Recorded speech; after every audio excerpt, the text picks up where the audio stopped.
அவதானியுங்கள். Short speech. Come a little early. Come a little early என்று சொன்னால் கொஞ்சம் வெள்ளன வாங்கோ, கொஞ்சம் கெதியா வாங்கோ, வேலைக்கு வாங்கோ என்று சொல்லி ஒரு மெசேஜ் சொல்றதுக்கு என்ன பாவிப்போம்? Come a little early. Please பண்ணி கேட்போம். அடுத்தது பாருங்கள். Come at least noon. என்னென்னு சொல்கிறோம்? Come at least noon. மத்தியானம் என்றாலும் வாங்கோ, கடைசி மத்தியானத்துக்கு என்றாலும் வாங்கோ என்று சொல்லி ஒரு ஆக்களை கெஞ்சி கேட்குற மாதிரியான ஒரு சொல். அடுத்தது பாருங்கள். You have stamped my leg. You have stamped my leg. நீங்கள் என்ற காலில் உழைக்கி போட்டீங்கள். என்னென்னு சொல்கிறோம்? நீங்கள் என்ற காலில் மிதிச்சிட்டீங்கள் என்று சொல்லி சொல்கிறதுக்கு என்ன சொல்கிறோம்? ஸ்டாம்ப் பண்ணுறதுன்னு சொல்லி சொல்கிறோம். You must come. You must come. Must என்று சொன்னால் அதை பார்த்து கொள்ளுங்கள்.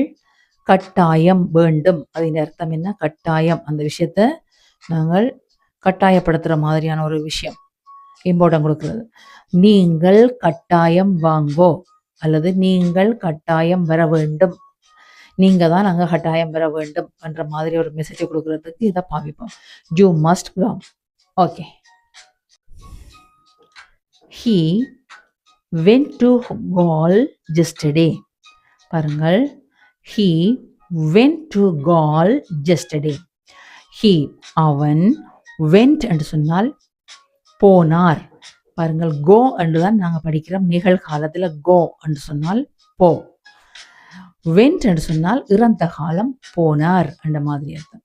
அப்போ பாருங்கள். He went to Gaul yesterday. அவர் நேற்று இறந்து போனார். நேற்று இறந்து போனார் என்று சொல்கிறோம்.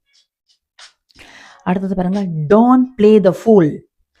Don't play the pool. நீங்கள் பிளே என்று சொன்னால் என்னென்னு சொல்லுவீங்க? இவ்வளோ நாளும் விளையாடுறது என்று சொல்லித்தான் யோசிப்பீங்க. ஆனால் இது ஷார்ட் ஸ்பீச்சில் என்னென்னு வருது? டோன்ட் பிளே த ஃபூல் என்று சொல்லி இந்த ஃபுல் மீனிங் என்ன? பேய்த்தனமாக கதைக்காதே. அந்த புத்தி கேட்ட கதை கதைப்பார்கள் பார்த்துறீங்களா? ஒரு பேய் என்று சொன்னால் என்ன? ஒரு புத்தி கேட்ட விஷயம் தானே, ஒரு மண்டவளம் இல்லாத கதை. அதைத்தான் சொல்கிறது, பேய்க்கதை கதைக்கிறேன்னு சொல்லி சொல்வார்கள். அப்போ டோன்ட் பிளே த ஃபூல் என்று சொன்னால் பேய்த்தனமாக கதைக்காதே என்று சொல்லுவோம். அடுத்தது பாருங்கள். Where is this bus bound to? என்ன கேட்குறோம்? Where is this bus bound to? இந்த பஸ் எங்கே போகிறது என்று சொல்லி கேட்குறோம்.